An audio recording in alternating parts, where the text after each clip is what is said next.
আন্তর্জাতিক বাংলা সংবাদে সবাইকে স্বাগত। সুপ্রিয় দর্শক শ্রোতা, পৃথিবীতে চলমান হচ্ছে তৃতীয় বিশ্বযুদ্ধ। ইরান ইসরায়েল চলছে পাল্টাপাল্টি হামলা।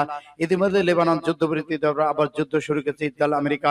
জানিয়ে দেব আমাদের হাতে থেকে সর্বশেষ আন্তর্জাতিক আপডেট বাংলা সংবাদ। শুরুতেই থাকছে সংবাদ শিরোনাম, এরপর জানাবো বিস্তারিত। ফিলিস্তিনরা বিশ্ব শক্তিগুলোর শ্রেষ্ঠত্ব মোহ ভেঙে দিয়েছে, মাসুদ পেজেশকিয়ানের ঘোষণা। আরো জানিয়ে দেব ইসরায়েলে একাধিক বাসে ভয়াবহ বিস্ফোরণ, এলাকা জুড়ে আতঙ্ক। লেবানন ইসরায়েল সেনা প্রত্যাহার বিলম্ব, জাতিসংঘ করা প্রতিক্রিয়া। এদিকে পরমাণু সমঝোতা দর্শন অব্যাহত রাখার ব্যাপারে আরাকানের সাথে একমত রাফাল গ্রোসি। এদিকে 30 লাখ আফগানকে ফেরত পাঠিয়েছে পাকিস্তান। আল-আকসা তুফান অভিযান ঠেকাতে ইসরায়েলের ভয়াবহ দুর্বলতা। এবং আরো জানিয়ে দিব সশস্ত্র বাহিনী প্রধানের হুঁশিয়ারি, ইরান নিরাপত্তা হুমকির মুখে পড়লে দায়ীরা শাস্তি পাবে না। এবং সর্বশেষে জানিয়ে দিব আবারও ইসরায়েলে বহু সংখ্যক F-30 যুদ্ধবিমান ধ্বংস করলো ইরান। এতক্ষণ শুনছিলেন সংবাদ শিরোনাম, এখন বিস্তারিত। তবে অনুরোধ থাকবে এই ভিডিওটিতে একটি লাইক দিন এবং কমেন্টস করে জানিয়ে দিন আপনি কোন জেলা থেকে বা কোথা থেকে আমাদের সাথে যুক্ত রয়েছেন। ইসরায়েল লেবানন ইরান যুদ্ধের আপডেট সংবাদ হাতে পেতে চ্যানেলটি সাবস্ক্রাইব করুন এবং আমাদের সঙ্গে থাকুন। ধন্যবাদ। ফিলিস্তিনরা বিশ্ব শক্তিগুলোর শ্রেষ্ঠত্ব মোহ ভেঙে দিয়েছে, মাসুদ পেজেশকিয়ান। ইরানের প্রেসিডেন্ট মাসুদ পেজেশকিয়ান ফিলিস্তিনে ইসলামী জিহাদ আন্দোলন প্রধান জিয়াদ আল নাখালার সঙ্গে এক বৈঠকে ফিলিস্তিন প্রতিরোধে প্রশংসা করে বলেছেন, ফিলিস্তিনরা বিশ্ব শক্তিগুলোর শ্রেষ্ঠত্ব মোহ ভেঙে দিয়েছে। গতকাল বুধবার রাতে তেহরান অনুষ্ঠিত এক বৈঠকে পেজেশকিয়ান নাখলাকে বলেন, ফিলিস্তিন জাতির 15 মাসে প্রতিরোধের ফলে বৃহৎ শক্তিগুলোর শ্রেষ্ঠত্বের মোহ ভেঙে গিয়েছে, কারণ এসব শক্তিগুলো নিরাপদ ফিলিস্তিন জনগণের উপর রক্তপাত ঘটিয়েছিল।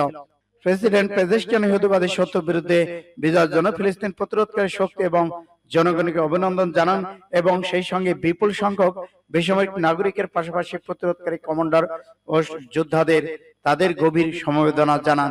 তিনি জোর দিয়ে বলেন, ফিলিস্তিন জাতির আত্মত্যাগ ইসরায়েল এবং তার সমর্থকদের আসল চরিত্র উন্মোচিত হয়েছে। সূত্র পাস টুডে। ইসরায়েলে একাধিক বাসে ভয়াবহ বিস্ফোরণ, এলাকা জুড়ে আতঙ্ক। ইসরায়েলের বাম ইয়াত শহরে অন্তত 3টি বাসে বিস্ফোরণের ঘটনা ঘটেছে। তেল আবিবের দক্ষিণ অবস্থিত শহরটিতে আলাদা 3টি পার্কিং এলাকা খালি বাসে এই বিস্ফোরণ ঘটে। ইসরায়েলি গণমাধ্যম জানিয়েছে বাসগুলো খালি ছিল। বৃহস্পতিবার সন্ধ্যায় ইসরায়েলের বাত ইমামে শহরে এই বিস্ফোরণের ঘটনা ঘটে। ইসরায়েল বলছে এটি সন্দেহভাজন সন্ত্রাসী হামলা, খবর বিবিসি। তবে তাৎক্ষণিকভাবে হতাহতের কোনো খবর পাওয়া যায়নি। তেল আবিব দক্ষিণে অবস্থিত বাত ইয়াত শহরে 3টি বাস বিস্ফোরণের পর এলাকা জুড়ে থমথমে পরিস্থিতি বিরাজ করছে। বিস্ফোরণের পর পুরো এলাকার নিরাপত্তার চাদরে ঢেকে যায়। জরুরি সেবা সংস্থাগুলো দ্রুত ঘটনাস্থলে পৌঁছে তল্লাশি শুরু করে। আর 2টি বাসে বিস্ফোরক থাকার খবর পাওয়া গেছে, যেগুলো বিস্ফোরিত হয়নি। সন্দেহভাজনদের খোঁজে পুরো শহর জুড়ে অভিযান চলছে। স্থানীয় গণমাধ্যমের প্রতিবেদনে জানা যায় 5 কেজি ওজনের একটি অবিস্ফোরিত ডিভাইস বিশেষ বার্তা পাওয়া গেছে। লেখা ছিল তুর্কাইম থেকে প্রতিশোধ। সূত্র পাস টুডে। লেবানন ইসরায়েল সেনা প্রত্যাহারে বিলম্ব, জাতিসংঘের করা প্রতিক্রিয়া। জাতিসংঘ লেবানন ভিত্তিক দূত ও শান্তি বাহিনী মঙ্গলবার জানিয়েছে, ইসরায়েলের দেরিতে সেনা প্রত্যাহার জাতিসংঘের সেই প্রস্তাব লঙ্ঘন করেছে যা 2006 সালে হিজবুল্লাহ ইসরায়েল যুদ্ধে অবসান ঘটিয়েছিল, সাম্প্রতিক যুদ্ধবিরতি ভিত্তি তৈরি করেছিল। এক যৌথ বিবৃতিতে বলা হয়, আজ ইসরায়েলি প্রতিরক্ষা বাহিনী RDF প্রত্যাহার এবং লেবাননে সেনাবাহিনী দক্ষিণ লেবানন অবস্থান গ্রহণের সময়সীমা শেষ দিন। এই প্রক্রিয়া একটি বিলম্ব আমাদের প্রত্যাশিত ছিল না, বিশেষ করে কারণ এটি জাতিসংঘ নিরাপত্তা পরিষদের নম্বর প্রস্তাবের লঙ্ঘন। মঙ্গলবার ইসরায়েলি দক্ষিণ লেবানন প্রায় সব এলাকা থেকে সরে যায়, তবে 5টি কৌশলগত অবস্থান রয়ে গেছে। এতে বস্তু ধ্বংস স্তূপে পরিণত হওয়ার সীমান্তগুলো বস্তুচ্যুত বাসিন্দা ফিরতে শুরু করেছে। কোফায় কিলার ফিরে আসা আল জেইন পুরো গ্রামটি ধ্বংস হয়ে গেছে, একটি ধ্বংসস্তূপে পরিণত হয়েছে। অনেকে ধ্বংসপ্রাপ্ত বাড়িঘর, কৃষি জমি, ব্যবসা প্রতিষ্ঠান ফিরে পেয়েছে। 1.5 বছরের সংঘর্ষের মধ্যে 2 মাসের প্রদস্ত মধ্যে 27 নম্বর যুদ্ধবিরতিতে অবস্থান তৈরি হয়েছে। পররাষ্ট্রমন্ত্রীর সাথে একমত হয়েছে যে পরমাণু সমঝোতার দর্শন অব্যাহত থাকতে। রাফেল ঘোষী টোকিওতে এক সংবাদ সম্মেলনে একথা বলেছেন। রাশিয়ার সংবাদ সংস্থা টাস বরাদ্দে আল আলম জানিয়েছে, জাপান সরকারি আন্তর্জাতিক পরমাণু শক্তি সংস্থা মহাপরিচালক রাফেল ঘোষী টোকিওতে ইরানের পারমাণবিক কর্মসূচি এবং পরমাণু সমঝোতা সম্পর্কে এক সংবাদ সম্মেলনে গণমাধ্যমকে বলেছেন, ইরানের পারমাণবিক ইস্যুতে নেওয়া যৌথ পরিকল্পনা প্রণয়ন এবং ইরানের সাথে অবশ্যই একটি চুক্তির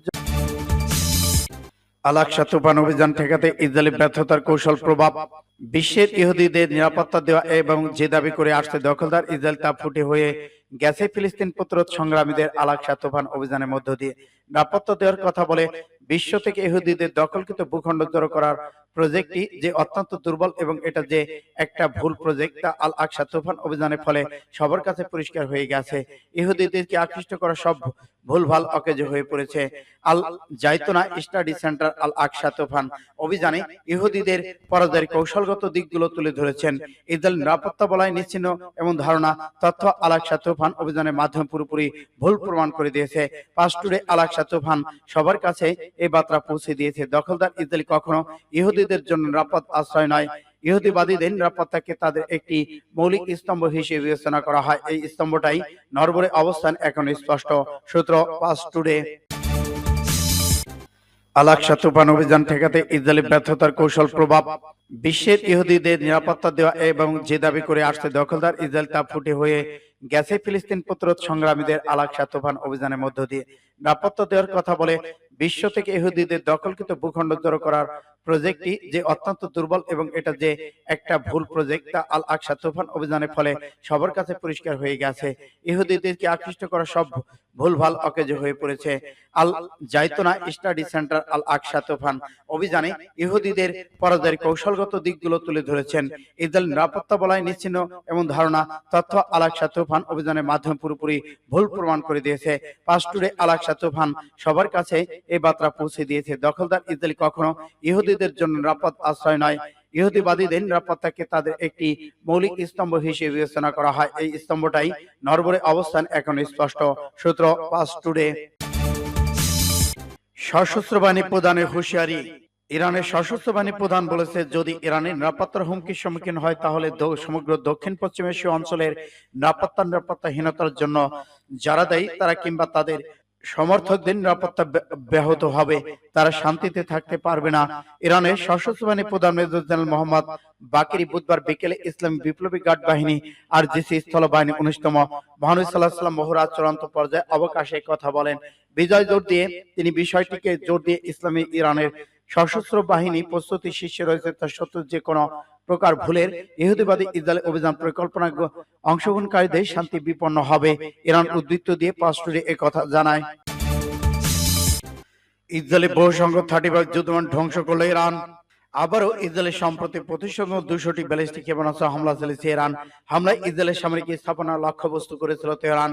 যে হামলায় নিজেদের সফল ঘোষণা করেছে ইসলামী বিপ্লবী গার্ড বাহিনী একজন উপদেষ্টা ব্রিগেডিয়ার জেনারেল ইব্রাহিম জাব্বারি। তার মতে হামলায় ইরান উল্লেখযোগ্য সংখ্যক 35 যুদ্ধবিমান ধ্বংস করা হয়েছে। বুধবার তেহরানে এক সংবাদ সম্মেলনে বক্তৃতাকালে ব্রিগেডিয়ার এ কথা বলেন। অপারেশন টু প্রমিসের মাধ্যমে এটি করা হয়েছে। এখন অপারেশন 3 চলমান রয়েছে।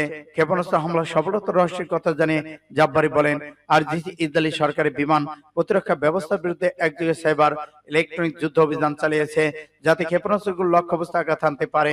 জেনারেল আরো বলেছেন, ইরানের ব্যালিস্টিক ক্ষেপণাস্ত্র সফল বা ইসরায়েলি সরকারের গুরুত্বপূর্ণ ঘাঁটি এবং F-30 যুদ্ধবিমান ধ্বংস করেছে। সূত্র পাস্টুরে।